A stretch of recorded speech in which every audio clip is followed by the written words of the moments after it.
Pagi untuk kita semua dan untuk Bapak Ibu sahabat orang muda di tempat lain, di lokasi dimanapun berada, mungkin waktunya berbeda. Jadi selamat pagi, selamat siang, selamat malam kalian ya. Kita patut bersyukur, memuji Tuhan karena pada saat ini kita diberikan satu berkat yang indah, karena masih diberikan nafas kehidupan dan nafas itu dengan sadar kita akan pakai untuk memenuhi kerinduan hati kita, mendekatkan diri kepada Tuhan melalui pendengaran akan firman Tuhan, merenungkan firman Tuhan. Luar biasa, Tuhan sangat baik. Saya senang boleh bertemu lagi, dan kita semua, saya percaya anak-anak Tuhan, sama-sama kita akan bersekutu untuk menyelidiki atau mempelajari firman Tuhan. Saya rindu mau mengajak Bapak Ibu, sahabat orang muda, untuk kita boleh sama-sama berdoa satu kali lagi. Mari kita berdoa. Bapa di surga, terima kasih karena perantaraan Yesus, pelayanan Kristus, kami boleh memanggil Engkau dengan nama Bapa. Tuhan, kami anak-anak-Mu menyadari bahwa karena dosa, pelanggaran, kami seringkali jatuh dan jauh dari Tuhan. Tapi karena perantaraan itu, kami boleh datang kepada Tuhan dan boleh dilayakkan untuk mendengarkan Tuhan berbicara. Kami memohon kuasa dan tuntunan Roh Kudus untuk memenuhi hati dan pikiran kami, sehingga kami bersuka cita, kami merasakan kehadiran surga, dan kami boleh mengerti dan memahami maksud Tuhan bagi kehidupan kami, khususnya menjelang kedatangan Tuhan yang kedua kali. Dengarkanlah doa ini Bapa, dalam nama Tuhan Yesus kami berdoa. Amin. Puji Tuhan dan terima kasih untuk kesaksian dan pujian yang sudah disampaikan kepada Tuhan, karena memang Tuhan pantas untuk dipuji dan menerima penyembahan kita. Dan beberapa kesaksian yang tadi sudah disampaikan juga berhubungan dengan apa yang akan kita renungkan, pelajari pada saat ini ya. Di antaranya tentang kondisi umat manusia atau kondisi dunia bumi pada saat ini. Bapak Ibu sahabat orang muda, kita tentu saja belum lupa karena masih saja terjadi, masih dalam kondisi yang sedang berjalan ya, bahwa ada konflik atau perang antara Rusia dan Ukraina. Belum lama dari peristiwa konflik itu, kita juga dengar ada konflik lagi antara Israel dan Palestina. Dan dalam beberapa pekan belakangan ini, kita juga mendengar lagi bahwa ada konflik lagi antara Iran dan Israel. Dan tidak hanya itu, ada banyak konflik-konflik lain yang mungkin saat ini belum diberitakan ya, masih dalam tahap ya, pencarian informasi yang sebenarnya. Dan banyak konflik-konflik lain yang terjadi tidak hanya antar negara, tapi antar komunitas, antar kelompok, antar kepentingan, antar perusahaan, bisnis gitu ya, korporasi, ada banyak hal-hal yang terjadi. Kita juga tahu bahwa belakangan ini, baru-baru ini ada bencana-bencana alam yang terjadi di beberapa tempat yang cukup dahsyat, bahkan bencana alam yang dianggap atau diperkirakan tidak akan pernah terjadi di suatu tempat karena letak geografis dan struktur iklim yang ada di tempat itu. Tapi ternyata terjadi bencana alam di tempat itu, ya. Dan baru-baru ini kita dengar juga terjadi peristiwa-peristiwa yang mengagetkan ya, mengejutkan. Saya tidak tahu tepatnya kemarin atau beberapa hari yang lalu dikabarkan ada satu pulau di daerah Sulawesi ya, dan Ada gunung di situ dan gunungnya juga mengalami sebuah peristiwa erupsi ya. Saya dengar kabar bahwa bandara udara di Manado katanya ditutup sementara karena dampak dari erupsi gunung ini. Itu cukup signifikan dampaknya karena nanti pengaruh ekonomi, bisnis juga akan terganggu di kota-kota yang terdampak. Nah, hal-hal ini saya ungkap atau saya bahas ya, atau saya sampaikan sebagai pendahuluan untuk mengingatkan kita bahwa dalam aliran waktu bumi dan dunia ini, ya, kita perlu sadari dan berdasarkan petunjuk Tuhan, ya, melalui Alkitab nubuatan bahwa memang kita ada di dalam aliran waktu yang akhir gitu ya. Kita ada di penghujung bumi yang lebih sering dikenal dengan akhir zaman. Di mana memang sebelum Kristus datang, krisis harus lebih dulu datang. Ya, sebelum Kristus datang, dia memang Raja Damai, dia memang Tuhan yang akan membawa keselamatan bagi kita. Tapi sebelum Kristus datang, krisis lebih dahulu harus datang. Dan kita sudah diperingatkan oleh Tuhan dan kita sepatutnya akan diberikan pertolongan untuk kuat menghadapi krisis itu. Oke?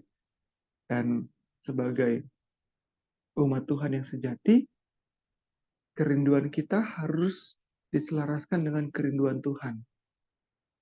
Rencana kita harus disesuaikan dengan rencana Tuhan. Maka bila mana Tuhan sudah berbicara melalui firman-Nya dan memberikan nubuatan-nubuatan, ya, saya menyatakan kepada diri saya, bila mana saya melihat peristiwa-peristiwa akhir zaman atau sign of the times, tanda-tanda zaman, ya, tentunya tidak menyenangkan hati kita melihat ada korban perang, ada korban bencana, ada korban dampak dari ekonomi yang buruk, ada banyak korban baik itu kepada manusianya, kepada makhluk lain, ya, namun dan juga kepada bumi itu sendiri. Kita tidak suka melihat itu, tapi karena memang sudah dinubuatkan itu harus terjadi, saya mau mengajak kita semua untuk berpikir secara positif rohani, ya, dengan menyatakan pada diri kita bahwa Tuhan baik, nubuatannya tidak disangkal, tepat, artinya Tuhan mau datang. Kerinduan terbesar kita adalah bertemu dengan pencipta kita. Maka apapun yang kita alami saat ini, harusnya tidak lebih besar dari kerinduan kita akan pertemuan kita dengan Tuhan. Yang tidak lama lagi, secara iman, tidak lama lagi mau datang. Ya, jadi itu yang mau saya sampaikan sebagai pendahuluan supaya kita melihat fenomena-fenomena ini, melihat peristiwa-peristiwa ini, kita pikiran kita fokus kepada peristiwa besar, ya. Akhir dari semuanya adalah kedatangan Tuhan.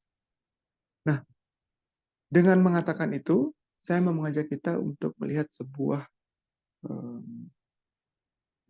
peristiwa yang juga Tuhan nubuatkan akan terjadi untuk kita renungkan pada pagi hari.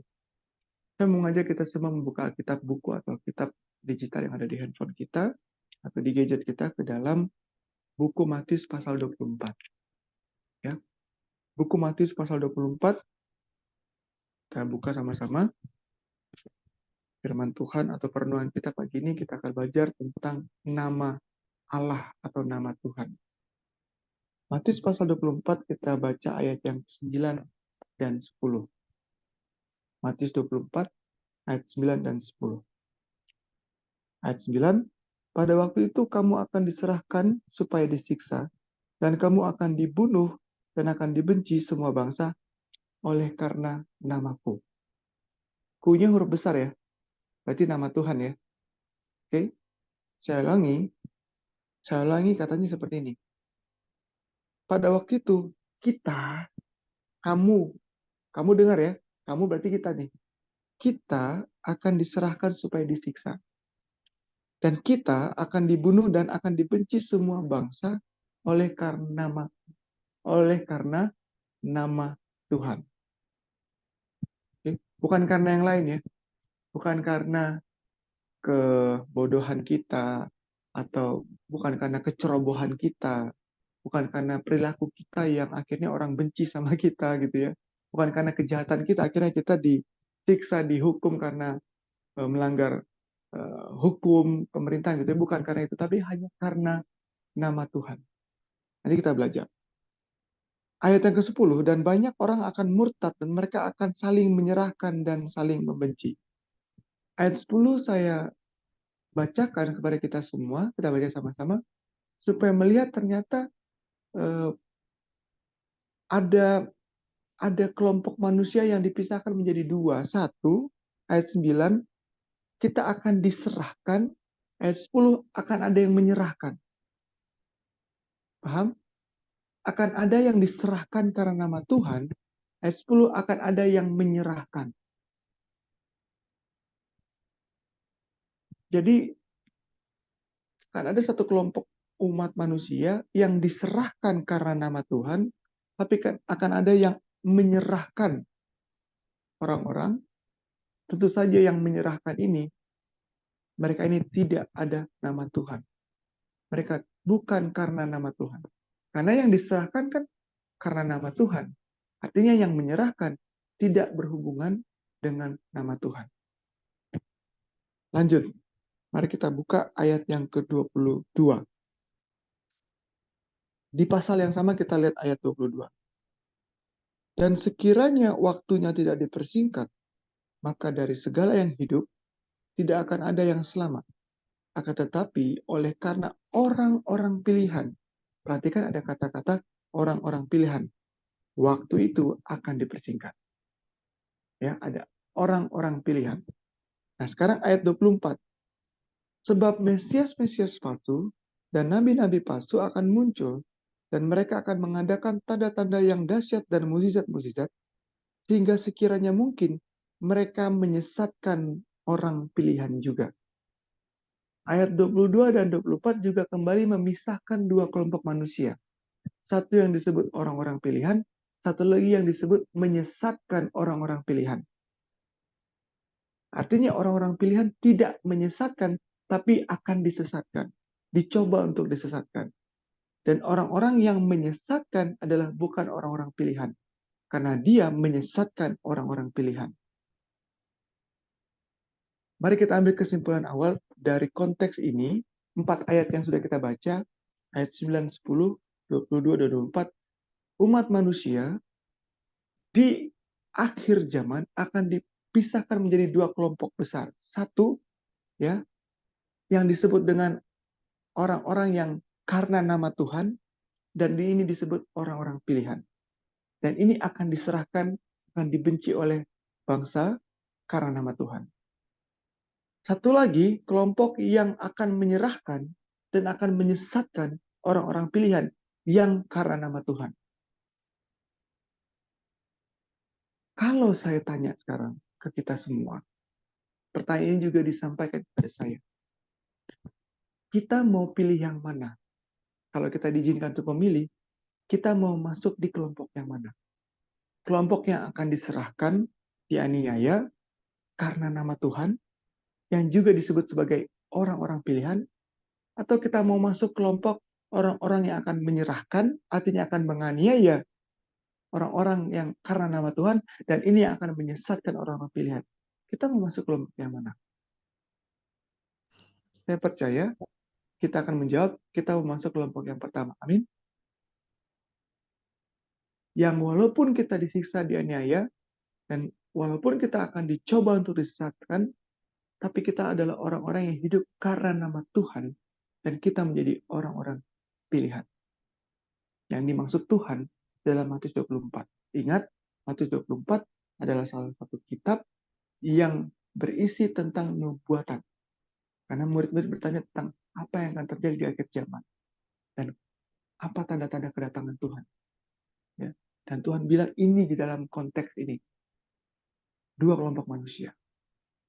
Nah, mari kita fokus tentang karena nama Tuhan. Karena nama Tuhan. Ya. Karena nama Tuhan. Kita mundur ke dalam Matius pasal 7. ayat yang ke-21 sampai yang ke-23.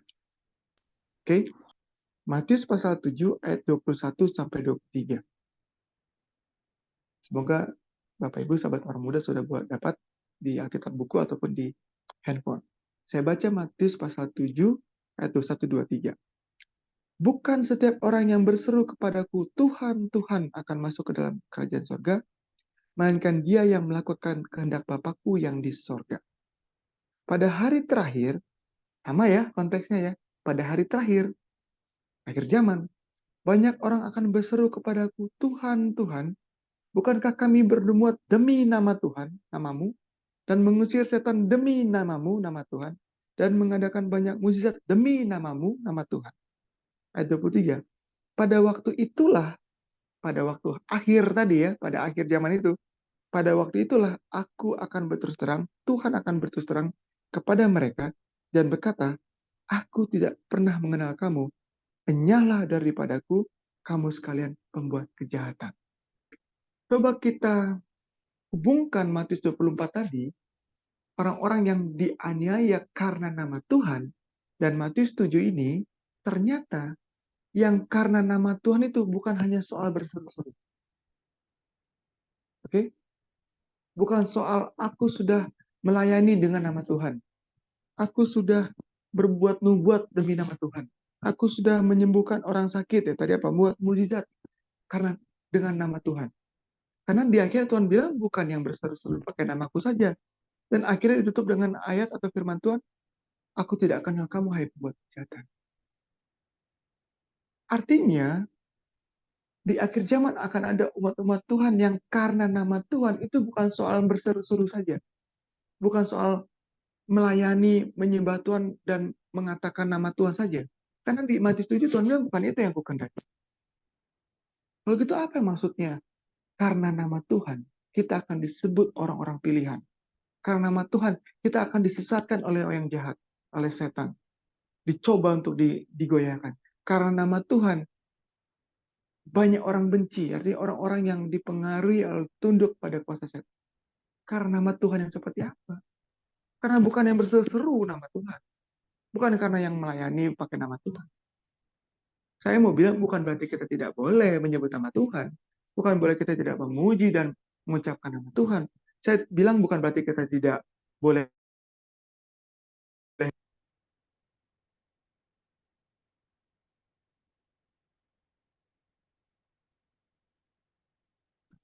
yang menjadi perkenaan, yang berkenan kepada Tuhan. Mari kita pelajari. Saya mau ngajak kita semua kembali kepada cerita Yakub. Dalam Kejadian pasal yang ke-31, kita tidak baca ayatnya secara keseluruhan, saya hanya mau sampaikan beberapa hal untuk menjadi konteks. Agar kita mengerti maksudnya Tuhan. Kejadian pasal 31, ayat yang ketiga, ini adalah cerita pada saat Yakub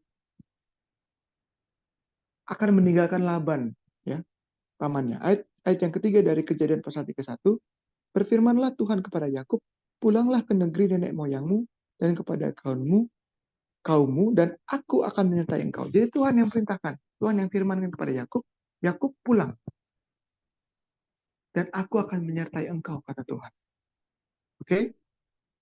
Saya mau kita lihat Kejadian pasal 32, ayat 1. Ayat yang satu boleh. Kejadian 32 ayat 1, Yakub melanjutkan perjalanannya, lalu bertemulah malaikat-malaikat Allah dengan dia. Jadi selain Yakub dengar Tuhan yang berfirman, berkata kepada dia, aku akan menyertai engkau, janji Tuhan. Yakub juga dalam perjalanan pulangnya itu bertemu dengan malaikat-malaikat. Oke? Jadi sudah kuat nih sebenarnya dukungan kepada Yakub.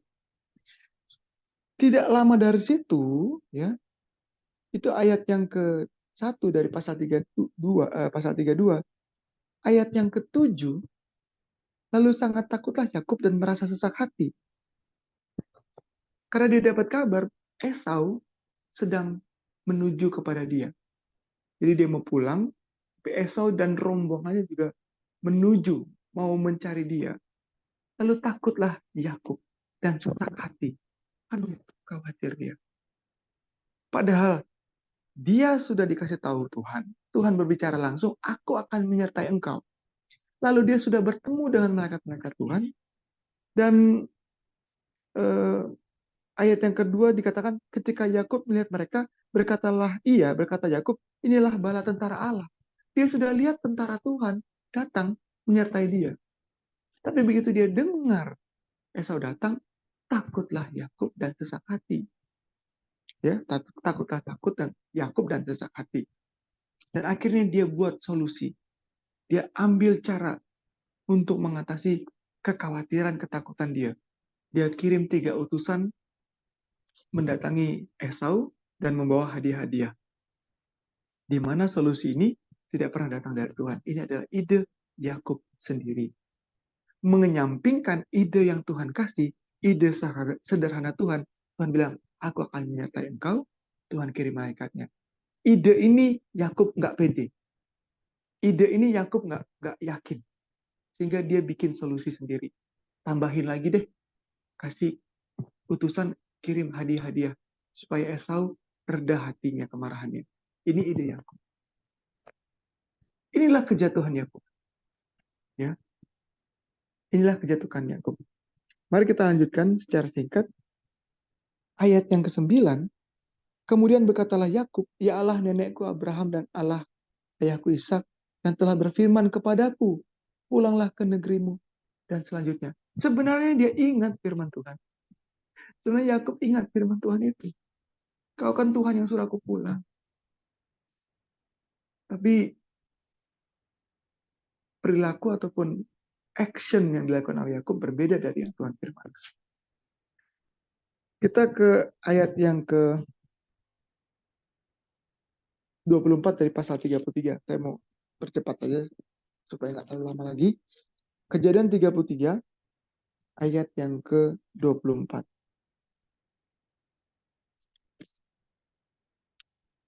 Kejadian 33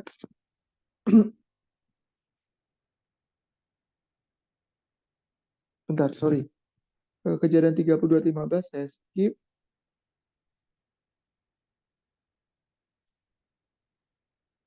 Kejadian 33 ayat yang ke-20. Kejadian 33 ayat yang ke-20. Ia mendirikan mezbah di situ dan dinamanya itu Allah Israel ialah Allah. Allah Israel ialah Allah. Oke? Dan peristiwa yang terjadi pada saat itu adalah Yakub masuk ke dalam sebuah gua, dia bergumul, ternyata solusinya pun mengirim 3 utusan tidak bikin dia tenang. Dan di situ Tuhan hadir, Yakub bergumul dengan Tuhan. Dia bilang, aku tidak akan melepaskan kaki ini sebelum engkau memberkati aku.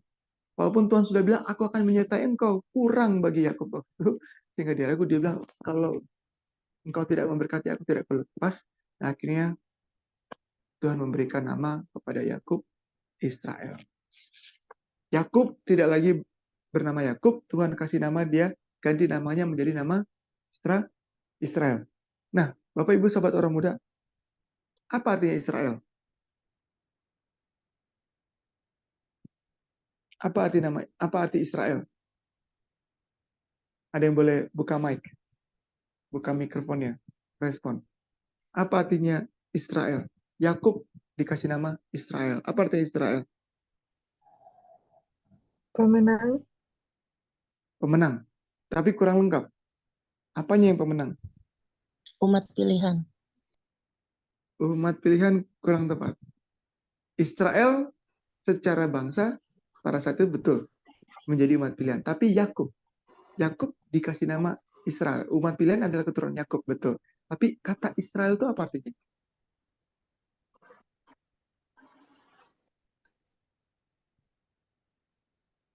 Kalau di Alkitab kalau ada LL itu apa? Elkana. Puji Tuhan, terima kasih. Allah. Ya. Daniel, Yeskiel, Ismael gitu ya. Kalau L itu artinya Allah, ya. Jadi Israel itu artinya God prevail, Allah yang menang. Allah itu pemenang. Jadi tadi Mira udah menang ya, pemenang. Jadi Allah pemenang, Allah yang menang. Allah yang menang. Oke, mari kita bahas sedikit. Yakub, Yakub dengan semua firman, janji, harapan yang Tuhan kasih, pulang aku akan menyertaimu, malaikat Tuhan bersertamu. Yakub ragu, Yakub mengandalkan dirinya, solusinya. Dia mengandalkan dirinya. Oke? Dia kirim 3 utusan. Lalu tapi itu tidak menangkan hati dia. Lalu dia harus bergumul dengan Tuhan. Akhirnya dia menyerahkan diri kepada Tuhan. Kalau nggak diberkati, kalau tidak diberkati aku nggak lepas. Yakub akhirnya bergantung hanya kepada Tuhan. Hanya melalui ini aku akan selamat. Dan Tuhan bilang, mulai sekarang namamu Israel. Tadinya nama Yakub tidak ada nama Allah. Yakub itu kalau bicara nama artinya juga tidak baik. Dia itu yang kalau tidak salah yang mematuk tumit mengambil haknya Esau. Itu namanya dia. Namanya juga bukan nama yang bagus sekali, nama Yakub. Tapi Tuhan kasih nama yang bagus. Yakub sekarang punya nama Tuhan. Yakub punya nama Tuhan, Israel. Allah itu menang. Tapi untuk punya nama Tuhan, untuk menjadi Israel, harus ada perubahan tabiat. Dari yang tidak percaya Tuhan, dari yang mengandalkan diri, jadi percaya kepada Tuhan dan bergantung kepada Tuhan. Ada perubahan tabiat, ada perubahan karakter, ada penyerahan sepenuhnya kepada Tuhan, sehingga namanya menjadi Israel. Ada nama Tuhan menjadi namanya Yakub. Dia sekarang namanya Israel, Allah pemenang, Allah yang menang. Oke? Ayat inti kita. Saya mau akhiri ayat inti kita. Wahyu pasal 22, ayat yang ke-24.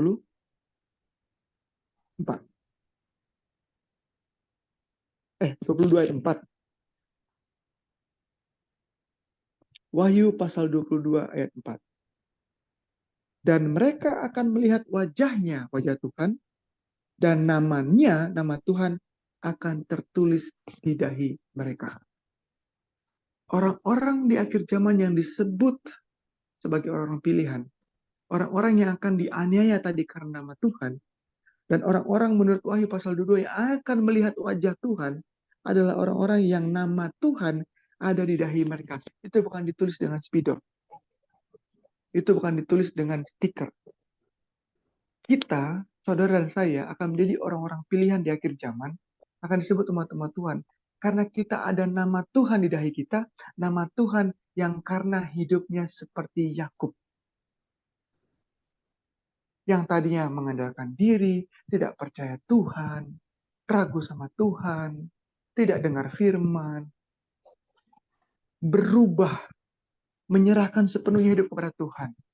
Bergantung hanya kepada firman Tuhan saja, perkataan Tuhan saja. Ide-ide kita ini nggak kita pakai. Kita pakai idenya Tuhan. Rencana kita nggak kita pakai. Kita pakai rencana Tuhan. Hidup kita semuanya kepenuhannya Tuhan. Kristus menjadi sepenuhnya dalam hidup kita. Maka kita akan memiliki rupa, gambar Kristus. Kita akan menjadi seperti Allah, seperti Kristus dalam perilaku dan tabiat. Maka nama kita boleh Mira, boleh Desi, boleh Oci, boleh Pak Saud, boleh Ron. Itu nama manusianya, nama duniawinya. Tapi nama kita adalah Israel. Allah menang dalam kehidupan kita. Amin. Nama kita juga Israel rohani. Allah menang dalam kehidupan kita. Kita hidupnya bergantung sama Tuhan. Itu makanya akan ada umat-umat Tuhan yang dianiaya, disiksa karena nama Tuhan. Tidak masalah. Karena Tuhan ada di dalam kita. Kita pegang Tuhan. Nggak takut kita. Makanya kita akan disesatkan oleh orang-orang yang di bawah pengaruh setan tadi, akan menyesatkan. Setan bekerja, akan ada nabi-nabi palsu, akan ada mesias palsu, mau menyesatkan orang-orang pilihan yang hidupnya kepenuhan Tuhan. Hidup yang berdampingan, selaras, berpadanan dengan Injil Tuhan. Injil yang asli, bukan yang palsu. Itulah yang dimaksud dengan nama Tuhan ada di dahi kita. Dahi itu lambang dari apa? Akal budi. Akal budi apa? Akal budi adalah imajinasi itu ada di sini. perilaku hidup kita, baik kita di sini kepenuhan Tuhan Kristus. Saya mau tutup dengan cerita ilustrasi yang singkat. Alkitab sudah saya tutup ya. Burung elang ternyata adalah satu binatang yang ternyata dianggap binatang yang umurnya cukup panjang, cukup lama, bisa sampai puluhan tahun. Ya, dia burung besar, umurnya cukup panjang, bisa sampai 70 tahun. Ya, bisa sampai 70 tahun.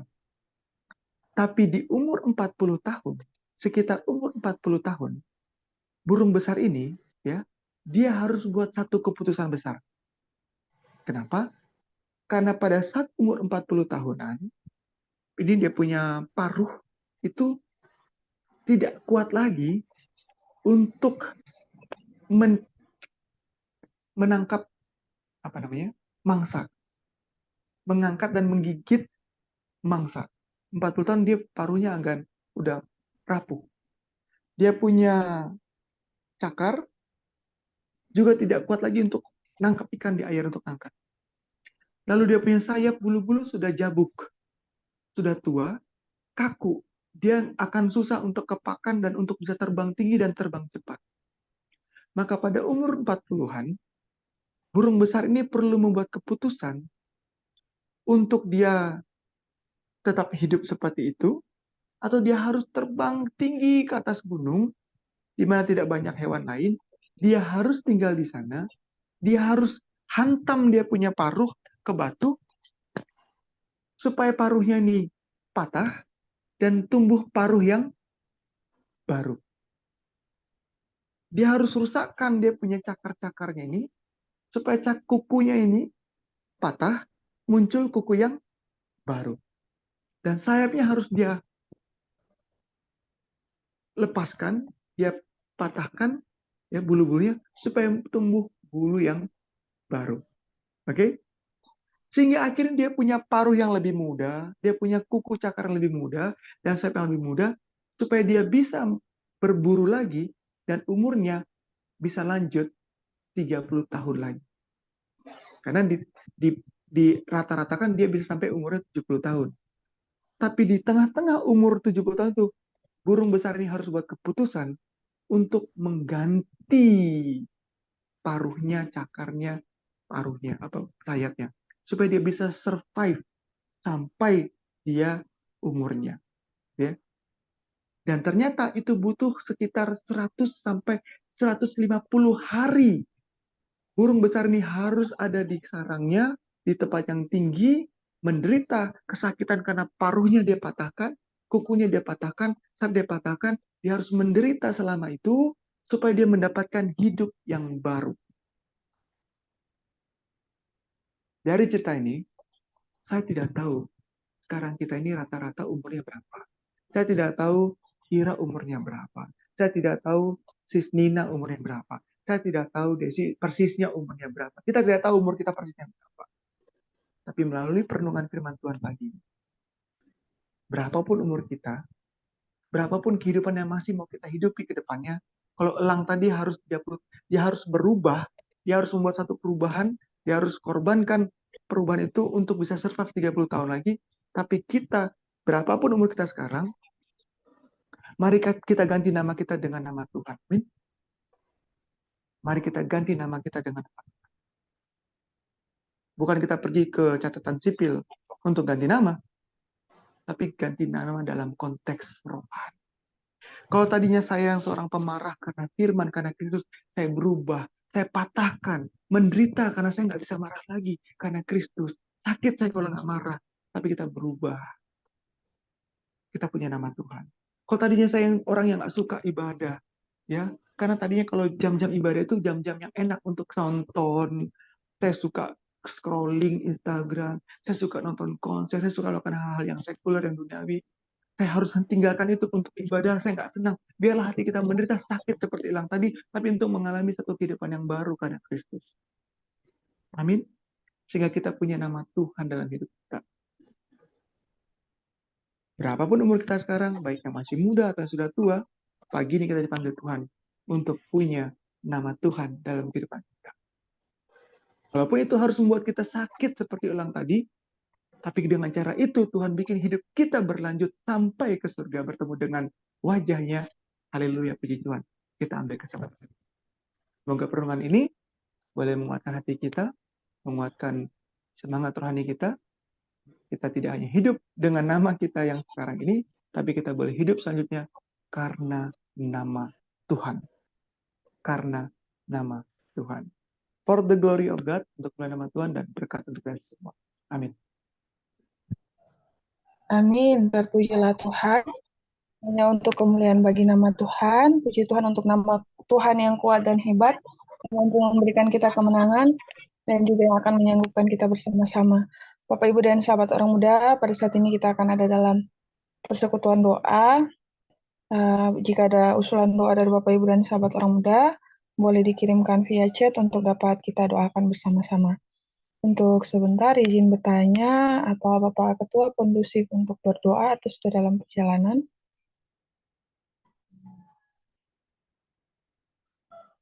Oh, iya baik. Ya, bisa Mira. Boleh, Ya, Mira. terima kasih Bapak Ketua. Baik Bapak Ibu dan sahabat orang muda, sembari kita akan mempersiapkan diri, mari sekali lagi kita memuji Tuhan lewat himne pujian yang akan diputarkan.